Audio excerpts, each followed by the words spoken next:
The 6th year of our marriage, my always honest and taciturn husband suddenly became very strange. He spent an hour grooming himself, 2 hours working out, and 3 hours delivering meals to me every day, while eyeing every young man who passed by with suspicion. I couldn't understand what was wrong with him until I later read his diary. She didn't wear her wedding ring. When she went out today, was it an oversight or premeditated? Can't figure it out. Dare not ask, I'm going crazy. She liked that male internist post again. Is she trying to drive me mad? It's all that shameless man's fault. The reflection in the mirror is aging, decaying, growing uglier. No, I must make my appearance more perfect. Only then one tea she abandoned me. So helpless, so desperate. I'm 5 years older than her. No longer young. Beauty fades with age and love fades with beauty. This is my fate. One Christopher and I have been married for 6 years without a single argument. In everyone's eyes, he was handsome, successful, gentle, and tolerant toward me, always respectful and polite. The epitome of a perfect husband. But only I knew what suffocation lay hidden beneath that perfection. During lunch break, a colleague leaned against the counter in the break room, complaining vividly about coming home too late last night. How her husband sulked, how much effort she spent coaxing him, and in the end, she was even stripped of the right to wear short skirts. At this point, she suddenly turned to me, a provocative glint in her eyes. Eileen, since President Christopher is so rigid in business, he must be an overwhelmingly possessive, jealous type in private, right? I lowered my eyes and smiled without answering.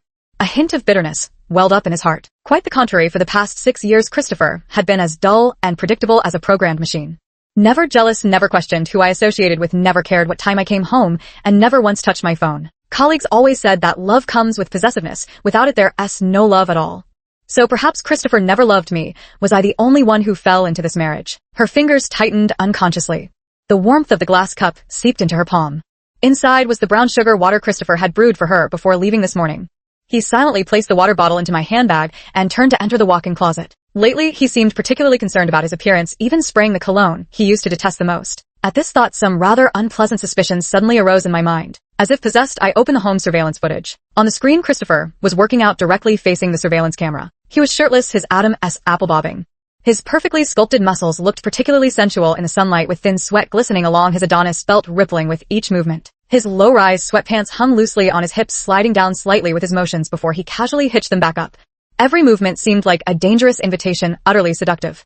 My throat tightened as my fingers hovered over the zoom button for a moment before finally pressing down. Yet the next second the screen abruptly switched. My boss's video call popped up without warning. All those alluring fantasies shattered in an instant. I shut my eyes abruptly, fingers pressing against the desk, nearly crushing the mouse. The boss's call was to inform us about the dinner gathering tonight. Thinking of the man at home, I instinctively reached for the wedding ring on my ring finger, only to find it missing.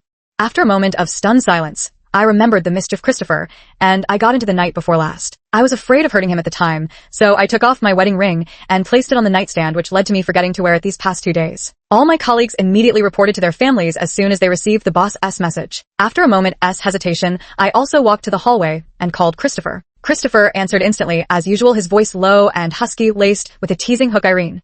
My face grew inexplicably warm. Christopher, I'm having dinner with colleagues tonight, and might be home late. As the words left my mouth, the other end of the line plunged into dead silence. Christopher didn't make a sound, even his breathing seemed to have been cut off. Sensing something amiss, I called softly, Christopher. I'm listening. Christopher snapped back to attention, his voice rough, as if scraped by sandpaper, the faintest tremor detectable in its tail. And, do you have to go? I was about to say yes, but he interrupted me with a trembling voice. Will you come back tonight, Irene? Will you come back? I nodded in confusion. Of course I'll come back. Really? His voice rose sharply before abruptly cutting off, leaving only ragged breathing through the receiver. No, what I mean is I'll wait for you to come home. Come back. Whenever you want, just come back. I'll always be here waiting for you. I sensed something odd about him, and added another reminder, remember to leave the lights on for me. This time he didn't hesitate, answering briskly, as if afraid I might change my mind. Okay. 3. Our boss is notoriously known as a bloodsucker. The department dinner was arranged at a small, messy street food stall. By the time the dinner finally ended, my exposed neck, calves, and wrists were covered in red, itchy mosquito bites. Enduring physical discomfort, I sent each of my completely drunk colleagues home one by one. By the time I finally pushed open my own door, it was already 10 p.m. A light rain was falling outside. The motion sensor light in the entryway came on, illuminating the empty living room. Christopher wasn't home again. I took out my phone to check the time, and was about to call him when suddenly the door behind me was pushed open. Christopher appeared at the door, completely drenched. Water droplets trickled down his disheveled hair, forming a small puddle on the floor. His usually crisp white shirt clung to his body, outlining his taut waistline, while his suit jacket and tie were nowhere to be seen. Gone was his usual composed elegance. Now he resembled nothing so much as a battered, broken stray dog. After locking eyes for a few seconds, Christopher was the first to speak, his tone eerily calm. You're back. I nodded and quickly pulled him inside. Where have you been? How did you get soaked like this? Coming quickly. Christopher stepped forward mechanically. His gaze traveled inch by inch across my eyebrows, nose, and lips. Finally, it landed on my neck. Then, he suddenly froze. I caught a faint but familiar whiff of cooking oil on him, remarkably similar to the scent from the food stall we visited earlier that evening. Christopher, did you come to pick me up? I'm so sorry you couldn't find me. I went out too. I don't want to know. He cut me off sharply, his voice intense and piercing, avoiding my gaze in panic. What I mean is I didn't come to pick you up, I just went out for a walk. I awkwardly licked my lips. Oh, I see. Well, Christopher, tonight Christopher, as eyelashes fluttered wildly. Alright, I am tired, I need to take a shower. With that, he rushed hurriedly into the bathroom as if fleeing from something, his retreating figure frantic and panicked. For I stood frozen in the living room for a moment. I heard clearly beyond the pattering of water in the bathroom. There seemed to be a few stifled, despairing sobs mixed in. Worried about Christopher, I walked over and knocked on the door. Christopher, what's wrong? Are you crying? Are you feeling unwell? After a moment of dead silence, his calm voice replied, You misheard, I'm fine. Hearing him say it was nothing, I finally relaxed and returned to the couch to binge watch my show. Christopher came out after a shower. He stood silently in front of the full-length mirror not far from me, meticulously matching his clothes and tie. I heard the noise and instinctively glanced at him. Don't you have tomorrow off? Why bother with a bow tie? It's such a hassle and waste. Christopher froze mid-motion upon hearing this, his fingers suspended unnaturally pale in the air. I rubbed my eyes. This bow tie style seems outdated. I'll pick you a new one this weekend. Christopher said nothing, slowly lowering his hand as the bow tie slipped from his fingers and fell silently to the floor. Only the bow tie is old. He spoke, his voice so soft it was almost inaudible. I leaned closer to him, catching a whiff of his pleasant, subtle fragrance. Christopher, what are you saying? Christopher suddenly turned around his bathrobe, stirring a damp breeze. I was startled, noticing his bloodshot eyes. His lower lip was bitten tightly. And that risque lace pajama set I deliberately bought for him right after our wedding. He absolutely refused to wear them back then, yet now. Just as I imagined, seeing an honest man dressed like this really has an impact. My breathing faltered as I struggled to look away. Haha, well, you're certainly still in your prime. Yet the moment these words left my mouth, Christopher seemed stung, shuddering violently. Prime. Blushing, I nodded and reached to intertwine our fingers. Well, it's getting late, shall we? Christopher froze for a few seconds, then recoiled from me as if electrocuted, biting his lip with a choked voice. I need to go to the study to handle something. You should sleep early. 5 Very strange, he asked like that again. The panic and evasion in his eyes were practically overflowing. As if I weren't his wife of 6 years, but some untouchable plague. I took a deep breath, barely containing the fury in my heart. Only then did I stop myself from chasing after him to demand what his petty childish behavior today was all about. Tomorrow's quarterly presentation will directly impact my promotion prospects. So today, I simply don't have the energy to argue with him. Thus I drifted into a hazy sleep alone until midnight. A sudden chill against my neck startled me awake. I forced my eyelids open to see Christopher sitting by the bed. Moonlight streaming through the window gilded his tense jawline with a silver edge. His lashes lowered as he applied something to my neck with stiff mechanical movements. I caught his wrist. Christopher, what are you putting on my neck? He pursed his lips, his voice hoarse, blood activating and stasis dispelling ointment. After a pause, he added another sentence. You have to deliver the quarterly report in front of the whole company tomorrow. Like this, it might invite gossip. He had a point. Since childhood, my skin has been sensitive. Mosquito bites always leave lingering red marks that refuse to fade. Looking like this while giving a quarterly presentation would indeed be unprofessional. I lowered my hand, closed my eyes again, and murmured vaguely. You're right, thank you, honey. You should get some rest too. Christopher didn't respond. His breathing became slightly uneven as he leaned down and gently kissed my forehead. My eyes were too heavy to stay open, so I naturally didn't catch what Christopher said next. I won't blame you for changing your heart, nor will I question or accuse you, because that's not the magnanimity a lawful husband should have. I also know it must be that shameless bastard outside who seduced you. I'll deal with him properly. Our marriage will eventually get back on track. Divorce only exists in other people's fantasies. It's absolutely impossible for us. In the last moment before falling asleep, I seemed to hear a painful suppressed sob. The kind of sound only a resentful husband who lost his wife and was left alone in an empty bed could make. Then a drop of warm liquid struck the corner of my mouth. 6 The next day, Christopher appeared in the kitchen unusually early. Bearing his recently well-toned upper body, he boldly wore nothing but an apron. The pink apron strings dug deep grooves into his lower back, while the muscles of his back and abdomen rippled with each movement. I couldn't fathom when my usually dull and uninteresting husband had become so uninhibited. Starting the morning with such a good meal instantly dispelled the displeasure from being left behind by him last night. Lowering my head, trying hard to suppress the corners of my mouth that were about to fly up. Christopher, cooking dressed like that, you'll get 2 big blisters, and then you'll behave, haha. Christopher, the atmosphere seems a bit strange. I quietly lifted my eyelids and noticed the dark circles under his eyes. Didn't he sleep well last night? Christopher paused, maintaining his composure. As he spoke, no, slept very well. I walked over and sat down across from him. Oh, by the way, that new intern at the company is treating us to dinner tonight, so I might come back late, or maybe not at all since there are still some things to handle. Christopher's hand trembled while scooping the porridge, the porcelain spoon suddenly clinking against the bowl's rim with a crisp ding sound. After a long silence, he forced a stiff smile and squeezed out a sentence through gritted teeth. All right, you're delicate, don't stay out too late tonight. He agreed readily without asking anything, appearing completely indifferent about who I was going with or what I'd be doing. Once again, I recalled yesterday's suspicions and that awkward expression of his. My chest suddenly ached with a sharp pang of pain. Grabbing 2 slices of bread, I headed out the door. At the threshold, I remembered something and turned back. Christopher's back instantly stiffened, his eyes suddenly brightening as he looked at me with eager anticipation. I didn't even glance at him as I slipped the ring off my ring finger and threw it in front of him. Not wearing it today, it's inconvenient. The clang of metal against the wooden tabletop made Christopher's pupils tremble. His thin lips pressed tightly together, his gaze locked onto that ring, his knuckles turning white from the force of his grip, veins bulging in his neck. I shoved all the documents on the coffee table into my bag in one go and turned toward the door. 1 second before closing the door, I inexplicably glanced back. Christopher stood motionless, watching me leave. His eyes were terrifyingly dark, as if suppressing some brewing storm. Even after walking quite a distance, I could still feel that gaze stubbornly clinging to me. 7. I dashed through the rain into the garage, suppressing my irritation as I slid into the car. My best friend's messages kept popping up one after another, something about the 7-year itch, something about a marriage in name only, each one stinging my eyes with unshed tears. Furious, I sent Christopher a flurry of messages. Christopher, if it's really not working out, let us just get divorced. To be honest, do you even love me at all? If you do, then please say it loud and clear. If you don't, then there's no point in clinging to this marriage any longer. We should both cut our losses now. Stop wasting my time. You're keeping me from finding my younger man. After delivering this cutting remark, I frantically deleted our chat window and tossed my phone aside carelessly. Thus, I completely missed seeing how, due to poor signal, only the first and third of my 3 messages had actually been sent. The minutes ticked by relentlessly. I waited in the car for full 20 minutes, but Christopher never replied. Completely disheartened, I endured the dull ache in my chest and instructed my assistant to draft divorce papers and mail them to our home. As soon as I arrived at the office, I instantly pushed all thoughts of Christopher to the back of my mind and threw myself entirely into my work. After successfully wrapping up a morning's work, I was in high spirits and bought milk tea for everyone on the team. The new intern Jacob was the first to rush out and take the milk tea, then scratch my palm.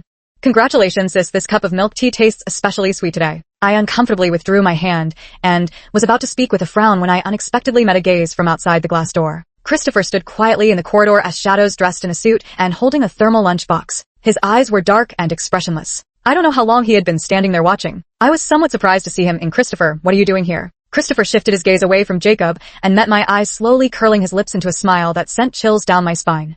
Honey, I brought you lunch. The affectionate term rolled off his tongue with perfect enunciation, delivered in a booming voice. It caused quite a stir in the otherwise quiet office. My breath caught that term of endearment, always carried memories of bedroom lamplight in my mind. Under the light, Christopher's eyes were moist as he pressed against my collarbone.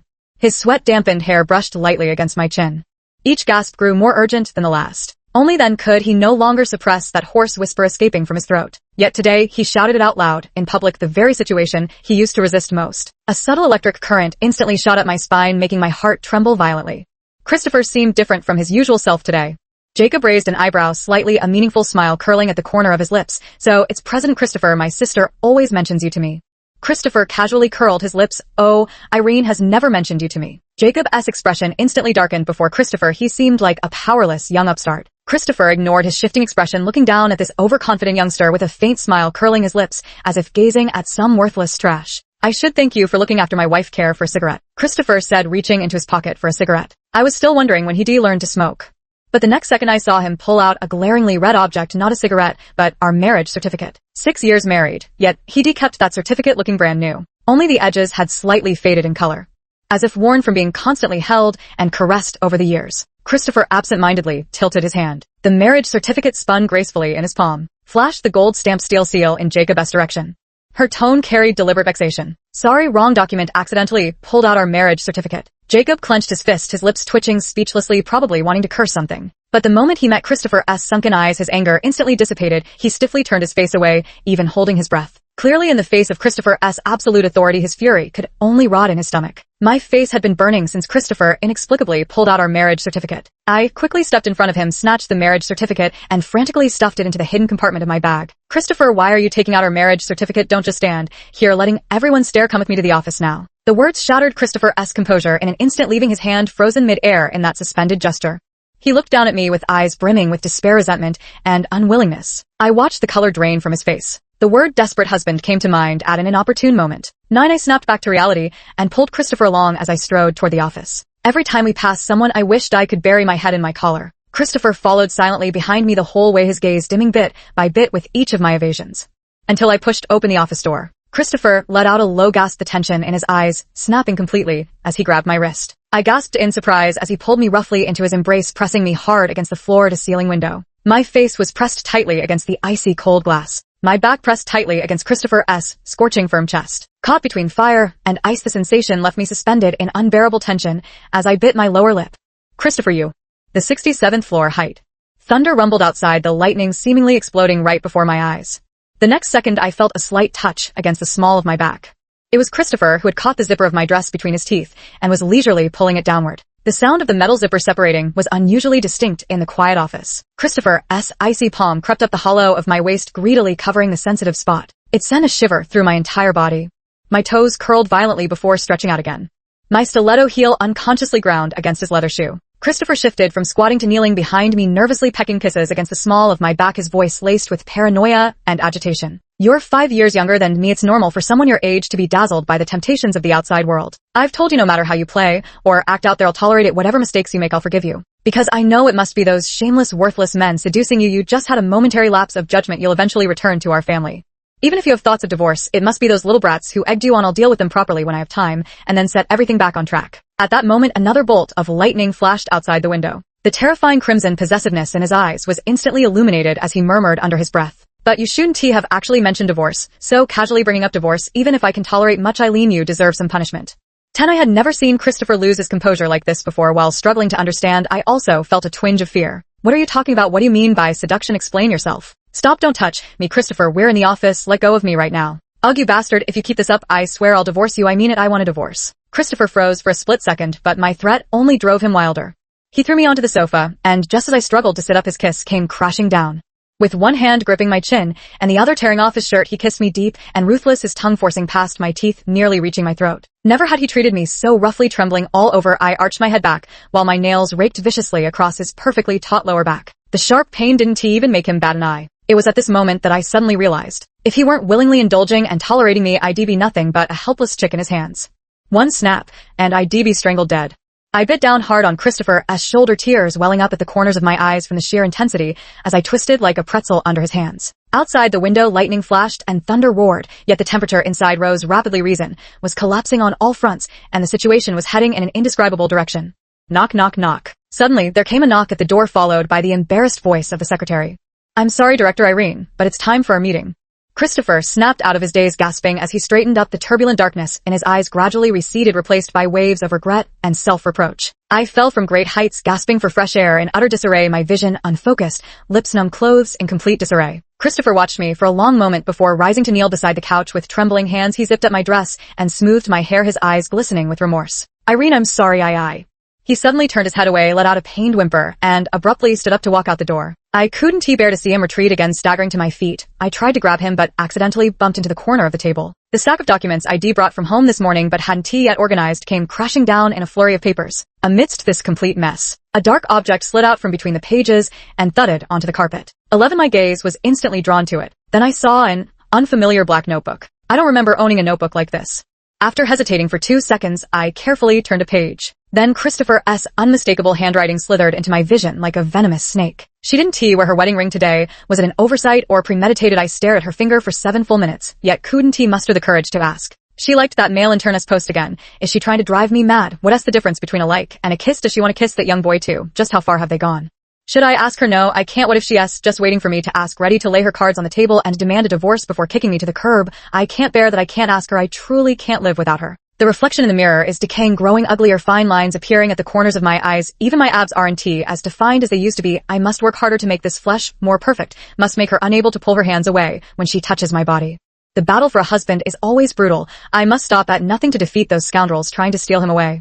I feel so helpless, so hopeless, but I'm no longer young. My beauty has faded, and with it love has waned. This is my fate. I'll eventually be discarded by her like a piece of worn-out cloth. Waking from a nightmare of abandonment in the dead of night, I clenched my teeth on the blanket, afraid to make a sound. I didn't want to wake her, and even more I feared seeing impatience in her eyes when she looked at me. Eileen, my Eileen. She asked, my Eileen, don't you want the ring anymore? Does that mean you don't want me? Either the way you tossed the ring aside was so effortless, will it be just as effortless when you cast me away?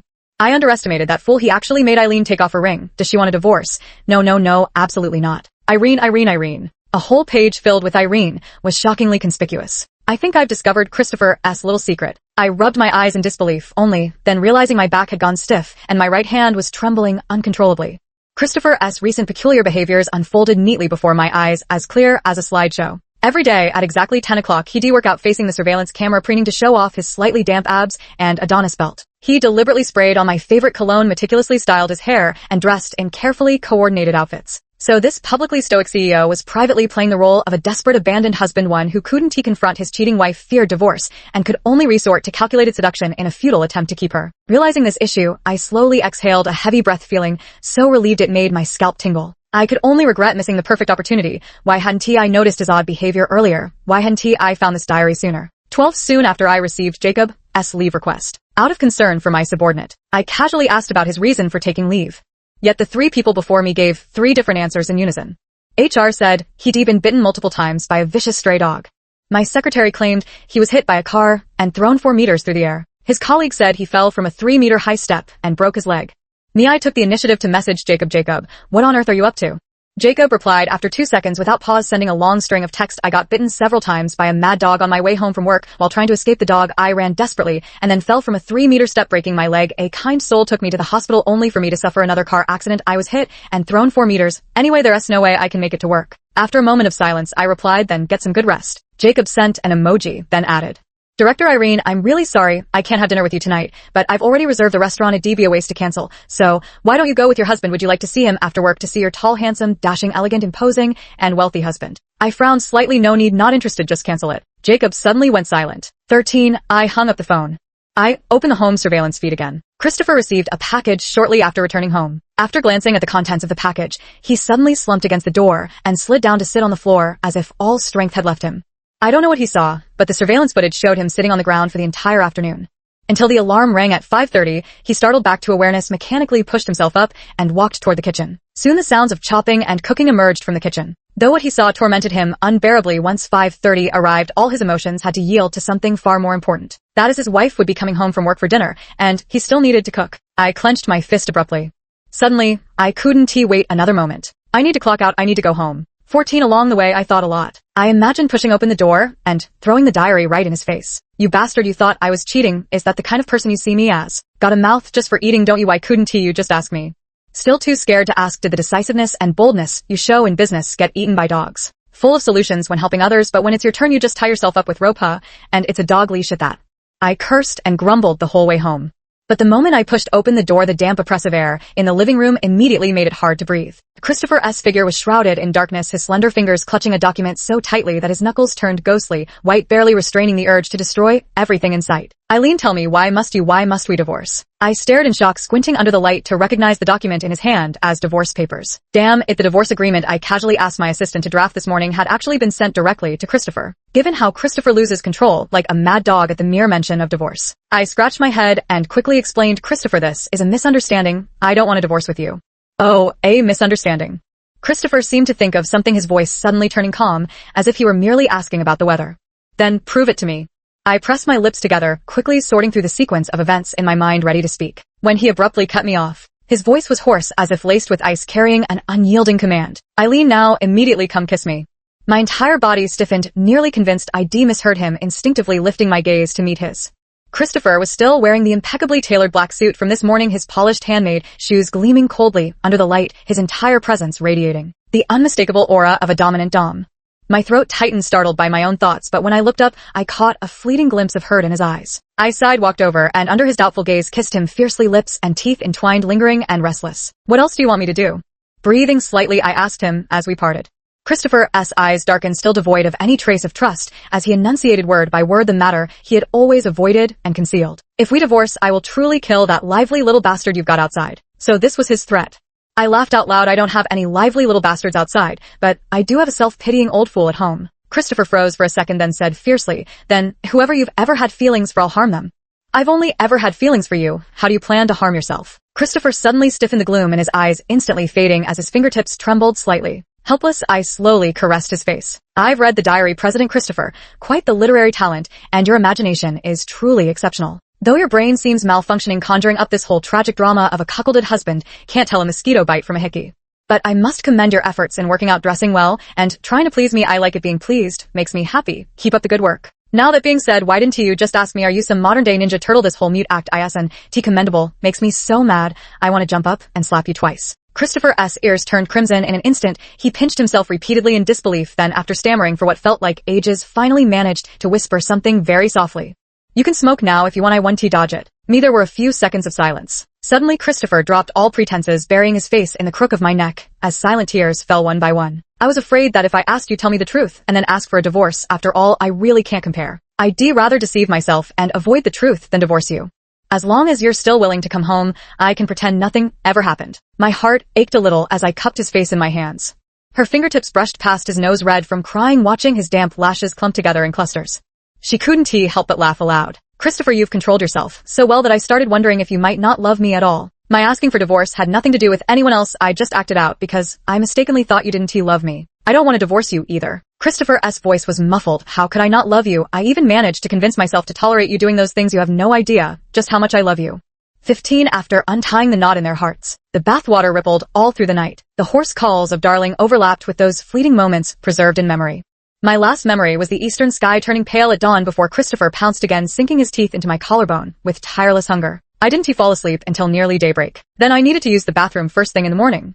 I pried Christopher's hands away and struggled to sit up in bed. Then immediately realized something was wrong, terribly wrong, catastrophically wrong. Looking down, I gasped in outrage and immediately turned to slap the person behind me. Christopher woke from the impact unfazed, shamelessly pressing closer, again his warm breath ghosting over the nape of my neck. "TSK, who said this old man was old? This old man is absolutely amazing." End of main text. Extra. Christopher's sense of responsibility as an older husband. One, Christopher first realized he was 5 years older than Irene at her college graduation ceremony. Eileen waved at him through the crowd dressed in her graduation gown. He stood in the parents section suited up with a bouquet of her favorite sunflowers in hand. Eileen's roommate teased her. "Eileen, is that your brother? He's so handsome." He couldn't quite catch Eileen's reply, but a pang of bitterness welled up in his heart. The composure and emotional control he had always prided himself on seemed to fail him time and again when it came to Eileen. He knew full well he shouldn't be this way, yet willingly surrendered to the descent. Fresh out of university, Eileen was like a fledgling bird, fluttering her wings, eager to plunge headfirst into the storm. And he was grateful that the cutthroat battles of the business world had already forged him an armor, with enough strength to shield her from all storms, sparing no effort to lift her up and hold the sky for her. The love of an older partner is anticipating all dangers and accidents in advance, then quietly eliminating them for her. It's a silent boost, willingly becoming the steps beneath her feet, letting her stand taller and go farther, yet never seeking credit. The first time Irene went on a business trip alone with her young male colleague. Christopher behaved impeccably at the airport farewell, even nodding politely at the male colleague and thoughtfully wrapping Irene's scarf around her. "Call me as soon as you land. The owner of your hotel is a business partner of mine. If anything comes up, just go find him." How virtuous and proper, how dignified and gracious. Eileen nodded with a smile, like a kite slipping from his grasp. She even forgot to kiss him before leaving. He turned the car to the farthest corner of the airport parking lot and pounded the steering wheel with one fist after another. The car radio was playing the program Eileen had randomly selected before getting out. The host joked with a smile, "May December romances are becoming increasingly popular these days. Uncles need to learn to let go." He suddenly punched with full force, letting his knuckles bruise and bleed, then emotionlessly called his secretary, "Get me a new car." That night, he worked out in front of the mirror until dawn, his entire body flushed an abnormal red from overtraining. Under the shower, as hot water rushed over his trembling shoulders, he suddenly covered his face in panic. Eileen habitually gave him a call before going to bed. Listening to the girl's voice on the other end of the line, his restless heart miraculously grew calm. The call lasted until Eileen was nearly asleep, and in her drowsy state, she murmured softly, "Christopher, everything here feels unfamiliar. It's truly unpleasant. I miss you a little." Christopher remained silent for a long while, then softly comforted her. "Go to sleep early. We need to get up early tomorrow." Then he quietly sent a message to his secretary. Booked a flight to the city where Irene was on her business trip. Without a moment's delay, he flew there overnight, afraid that if he was even a second late, she would cry herself into a pitiful mess. In this harsh and painful world, they were each other's antidote. 3. When Christopher noticed Irene's unusual behavior, his heart felt as if it were being slowly carved by a blunt knife. The wedding ring she forgot to wear, the smile she gave her phone, and her interactions with the young intern. It kept him awake every night, conjuring the worst possibilities that she had grown tired of her husband 5 years her senior. Yet he came to terms with this reality faster than he had imagined. Truth be told, as long as she was still willing to come home, as long as she didn't mention divorce, everything is fine. Isn't it? So perhaps Christopher never loved me. Was I the only one who fell into this marriage? He began grooming himself more meticulously, deliberately flexing his muscles in front of the surveillance camera during workouts, spraying her favorite cologne, and waving their marriage certificate in front of his rival as a provocation. He humbly convinced himself that the deepest form of love was actually relinquishing possession, willingly becoming the respectable backup option in her life. Yet she still filed for divorce. He was about to lose even the qualification to be a backup option. He was losing control. He kissed her forcefully in the office, obsessively, trying to leave marks of possession on her. the moment rationality returned. He didn't even dare to look her in the eyes. He feared seeing even the slightest hint of disgust or anger, and dreaded even more that she might bring up divorce again. So he fled in panic, more disheveled than ever before. The man who dominated the business world now resembled a stray dog before the woman he loved. But soon Irene discovered that diary. The last fig leaf between them was torn away. Irene didn't scorn him the way her mother had scorned her father as possessiveness in her memories, nor did she call him a pervert like her mother had, screaming for him to get out. Instead, she gladly accepted his ugly side, took the initiative to embrace him, and called him a fool. Tears fell as he held her tightly in return, as if finally grasping the thorn that had been lodged in his heart for years. Love doesn't always have to be silent. Possessiveness can also be justified. The responsibility of the older partner isn't just protection, but also honesty. The end.